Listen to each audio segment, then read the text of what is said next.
जो तस्वीरें वहां से आ रही हैं, जो वीडियोज अब सामने निकलकर आ रही हैं, वो रूह कपा देने वाले हैं और इसीलिए देश में अब गुस्सा है। तमाम खास मेहमान हमारे साथ जुड़ रहे हैं। हमारे साथ कश्मीरी एक्टिविस्ट सुशील पंडित जी होंगे, साथ ही साथ ललित अंबरदार हमारे साथ होंगे। हमारे साथ कुछ डिफेंस एक्सपर्ट्स भी जुड़ रहे हैं। हमारे साथ मेजर जनरल GD बख्शी होंगे और साथ ही साथ मेजर गौरव आर्या इस वक्त हमारे साथ जुड़ रहे हैं। और मेजर गौरव, देश में गुस्सा है, ठीक है, हर बार जब इस तरह की घटना होती है देश में गुस्सा होता है, उबाल एक आता है और ये कहा जाता है कि उनको जवाब दो, मुंह तोड़ जवाब दो, ऐसा जवाब दो कि दोबारा ऐसी हिमाकत ना करे। लेकिन वो बार बार इस तरह की हिमाकत करता है। इलाज क्या है, एक्शन क्या होना चाहिए? हिमानी, बहुत बहुत धन्यवाद अपनी शो में बुलाने के लिए। दो चीजें हैं जो आपने बोला ना अपने इंट्रोडक्शन स्टेटमेंट में। आपने बोला कि उनसे धर्म पूछ के उनको मारा, तो कश्मीरी पंडितों के साथ भी तो यही हुआ था। बस कश्मीरी पंडितों को धर्म पूछ के नहीं मारा, क्योंकि उनके जो नेबर थे उनको पता था कि ये कश्मीरी पंडित का घर है, तो धर्म पूछने की जरूरत ही नहीं थी, क्योंकि उन्हीं के बगल वालों ने उनका आतंकवादियों को बताया कि मेरे घर के बगल में पंडित है, इसको मारो। तो ये आज से नहीं हो रहा है जो हम शॉक्ड हो रहे हैं कि ये धर्म पूछ के मार दिया। तो धर्म पूछ के मारने की प्रथा तो ये बहुत पुरानी है, पहली बात। दूसरी चीज मैं ये कह रहा हूं कि देखिए, 2-3 लेवल पे भारत को करना पड़ेगा। ठीक है, पाकिस्तान के लिए जो करेंगे वो करेंगे, जो होगा, चाहे इंडस वाटर ट्रीटी की बात है, चाहे डिप्लोमेटिक ब्रेक ऑफ है, होल ऑफ गवर्नमेंट अप्रोच है, लाइन ऑफ कंट्रोल है, ऑपरेशंस हैं, आपको वर्टिकल एस्केलेशन, हॉरिजॉन्टल एस्केलेशन, जो भी मिलिट्री आपको करना है वो करना है। आपको ये समझना पड़ेगा कि बहुत स्ट्रांग फिफ्थ कॉलम है वहां पे। ये बिना इंटरनल लोकल मदद के नहीं हो सकता ऐसा ऑपरेशन। बिल्कुल। जो ये ऑपरेशन की रूपरेखा है कि जहां तक रोड हेड जाता था वहां से तकरीबन बताया जाता है कि 25 से लेकर 30 मिनट का वो वॉक था। फिर उसके बाद उन लोगों ने अटैक करा, सिविलियंस को मारा, कलमा पढ़ने के लिए बोला, फिर वो जो करा जो आपने बताया, फिर वो चले गए पहाड़ों में। तो हिमानी, इसमें साफ सीधी ये बात है कि सब they knew what they were doing, it was very well planned, एक वेल थॉट आउट ऑपरेशन था। इसमें पूरे मिलिट्री हॉलमार्क्स हैं, किसी सिविलियन के बस का नहीं ऐसा प्लान करना। कोई ये सोचे कि सड़क से एक लड़का उठा के उसको 2, 4, 5, 10, 12 हफ्ते की ट्रेनिंग दे दी और बोला कि तुम ऑपरेशन प्लान करो, नहीं। This has been planned by a military mind. And thirdly, मैं आपको ये बता रहा हूं कि जब तक पाकिस्तान को, जनरल बख्शी सर हैं पैनल में, हमारे बहुत बहुत सीनियर हैं हमसे, वो तो व्हेन ही वाज कमीशन्ड मैं तब पैदा भी नहीं हुआ था। तो इसलिए with the greatest of respect, general Bakshi sir अक्सर बात करते हैं कॉस्ट एंड कॉन्सिक्वेंसेस की।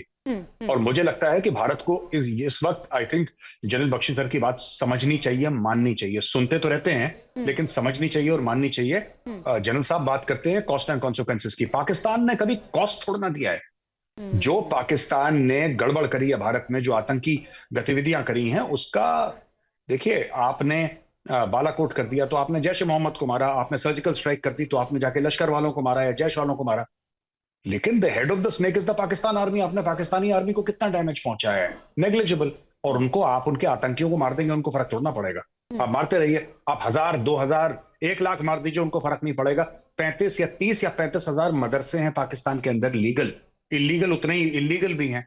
तो if one Madrasa sends one जिहादी टू इंडिया एवरी ईयर, वो तो 100-200 साल तक जिहादी भेजते रहेंगे, उनके तो खत्म नहीं होने वाले।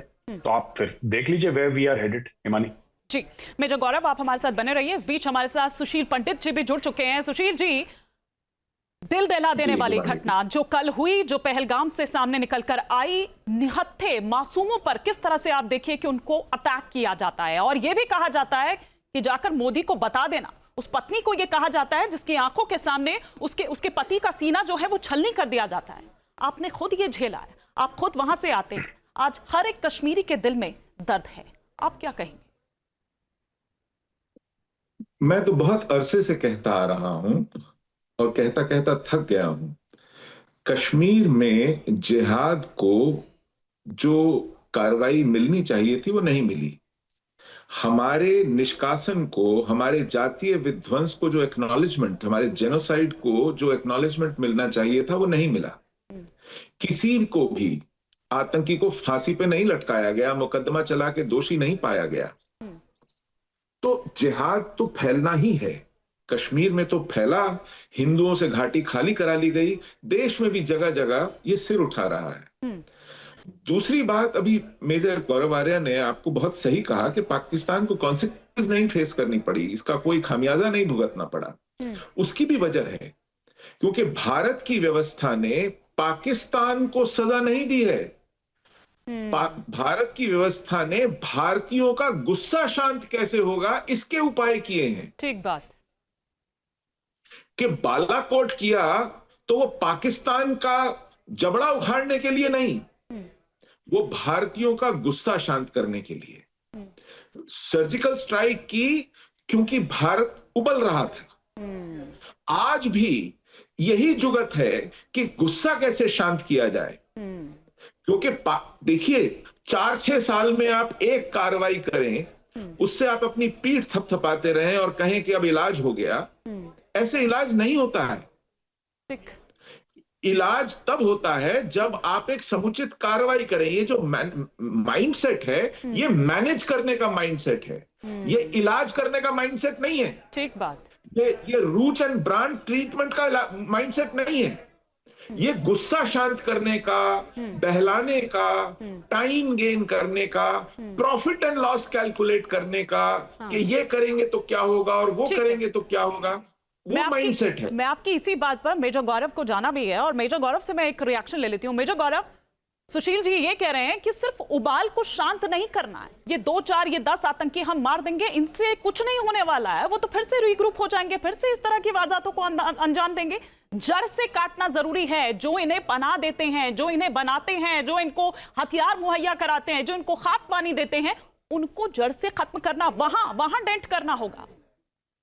माने गलत क्या कह रहे हैं सुशील जी? बिल्कुल ठीक कह रहे हैं। और ये तो बड़ी बेसिक सी बात बता रहे हैं वो। ये तो हमारे पॉलिसी मेकर्स को आज नहीं 35-40 साल पहले पता होनी चाहिए थी जी। यही चीज पंजाब में भी करने की कोशिश करी थी। तो सुशील भाई कह रहे हैं he is saying what is 100% the truth also. ये हमें मानना पड़ेगा कि कश्मीर घाटी के अंदर एक डिग्री ऑफ इस्लामिक रेडिकलाइजेशन है जो कि बहुत खतरनाक है। इसके बारे में लोग बात नहीं करना चाहते, क्योंकि अगर आप बात करेंगे फिर आप कम्युनल कहलाएंगे कि साहब ये आदमी कम्युनल है, ऐसी बातें कर रहा है। लेकिन आपको क्या लगता है कि ये पूरा जो ऑपरेशन हुआ है पहलगाम में, टेरर अटैक हुआ है, या बिना इंटरनल हेल्प के हुआ है? या अचानक बाहर से आपने कुछ 4 आतंकवादी इंपोर्ट करे, वो करके फिर वापस पाकिस्तान चले जाएंगे? नहीं। देखिए, कोई भी आप ऑपरेशन करेंगे, पुलवामा में जो अटैक हुआ था, जिसमें कि वो हमला था जिसमें 40 हमारे भाई चले गए सीआरपीएफ के, that आदिल अहमद डर वाज अ लोकल कश्मीरी। वो कौन सा पाकिस्तान से आया था भाई? वो कभी गया नहीं पाकिस्तान। तो आपको ये भी समझना पड़ेगा, सिर्फ पाकिस्तान नहीं है, यहाँ पे कश्मीर के अंदर बहुत ज्यादा रेडिकलाइजेशन आज की तारीख में भी है। लोग, आपको क्या लगता है कि कश्मीरी पंडित वापस क्यों नहीं जाते? आपको पता है? पूछिए, दो आपके ललित भाई भी बैठे हैं, सुशील भाई भी बैठे हैं, आप इनसे पूछिए, दोनों कश्मीरी पंडित हैं, ये क्यों नहीं वापस जाते? Because these are the people who know the truth. बिल्कुल। बाकी सब हवाबाजी करते हैं कि ऐसा है वैसा है, 1 करोड़ 2 करोड़ टूरिस्ट पहुंच गए, ये हवाबाजी करते हैं। You ask a Kashmiri Pandit, he tell you the truth and they know the truth. इनको पता है। अभी तो हम लोगों को लग रहा था ना 5 स्टार होटल में 80,000 1 लाख रुपए पर नाइट का रेट चल रहा है, और देखो कितना सक्सेसफुल है भाई। Just under, Himani, just under the surface there is a lot, still a lot of. मैं ये सबको, I am not painting everybody with the same brush. मैं ये नहीं कह रहा कि सब एक जैसे हैं, कहीं एक जैसे नहीं होते, लेकिन हाँ, वहां पे रेडिकलाइजेशन का एक बहुत स्ट्रॉन्ग स्ट्रेन है, जमाते इस्लामी का बहुत स्ट्रॉन्ग स्ट्रेन है। There are people who literally worship Osama bin Laden, Al Qaeda. ये इनके लिए रोल मॉडल हैं, कई लोगों के लिए, कई आज की तारीख में भी। और ये आपको निकालना पड़ेगा जड़ से, वरना it is not going to be safe. Gaurav, कुछ चीजों को मैं यहाँ पर कनेक्ट, कुछ डॉट्स जो यहाँ पर, और अगर मैं गलत हूं तो आप प्लीज मुझे करेक्ट करिएगा। हम देखते हैं कि जब भी अमेरिकी डेलीगेशन वहां पर, जब भी इस तरह से कोई आता है, उसके ठीक बाद यहाँ भारत में अटैक किया जाता है। और आप ये देखिए कि जब वो डेलीगेशन आता है, जनरल मुनीर उनसे मिलते हैं, वो एक डायरी देते हैं जिसमें कश्मीर लिखा होता है, वो गिफ्ट करते हैं, वहां उस जगह पर लेकर जाते हैं। भारत की मनाही के बावजूद, भारत का विरोध दर्ज कराने के बावजूद, लश्कर बैठक पे बैठक करता है, मुनीर साहब यहां बैठक पर बैठक करते हैं, और उसके ठीक बाद इसको अंजाम दिया जाता है। और 16 तारीख का वो बयान भी आपको याद होगा जिसमें ये कहा है कि इसको भूलेंगे नहीं हम। ये कनेक्ट देखिए, मुझे नहीं लगता कि कोई कनेक्शन है। ये 2 नेशन थ्योरी, पाकिस्तान का सिर्फ जनरल मुनीर नहीं बोलता है, पाकिस्तान का बच्चा बच्चा बोलता है। That is the reason. Pakistan ये नफरत पे ही, ये नफरत के बेस में पाकिस्तान बना था। तो मुनीर ने कोई नई बात नहीं कह दी कि हम लोग, इंडियन मीडिया इतना डिस्कस कर रहा है कल से कि 2 नेशन थ्योरी, ऐसा कुछ भी नहीं है। ये जहर पाकिस्तान का बच्चा बच्चा उगलता है। तो दिस इज नॉट न्यू। मैं आपको एक और बात बता दूं, प्रॉब्लम ये नहीं है कि आसिम मुनीर क्या करता है, प्रॉब्लम ये नहीं है कि आसिम मुनीर किसको लाइन ऑफ कंट्रोल के पास ले गया या पाकिस्तान ऑक्यूपाइड कश्मीर में ले गया, ठीक है। प्रॉब्लम ये है कि आप क्या कर रहे हैं उसके मामले में। आपसे मेरी मुराद है इंडियन गवर्नमेंट। हम लोग क्या कर रहे हैं? हम लोग, वो तो ले जाएगा।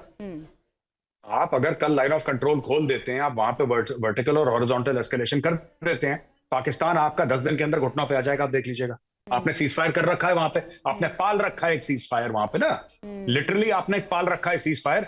आई don't know in whose interest this ceasefire is, but there is a ceasefire which is being respected for so many years now and it is utter nonsense, it is utter nonsense. ठीक, बहुत शुक्रिया major गौरव हमारे साथ जुड़ने के लिए। मुझे पता आपको जाना है, ठीक है, बहुत शुक्रिया हमारे साथ जुड़ने के लिए।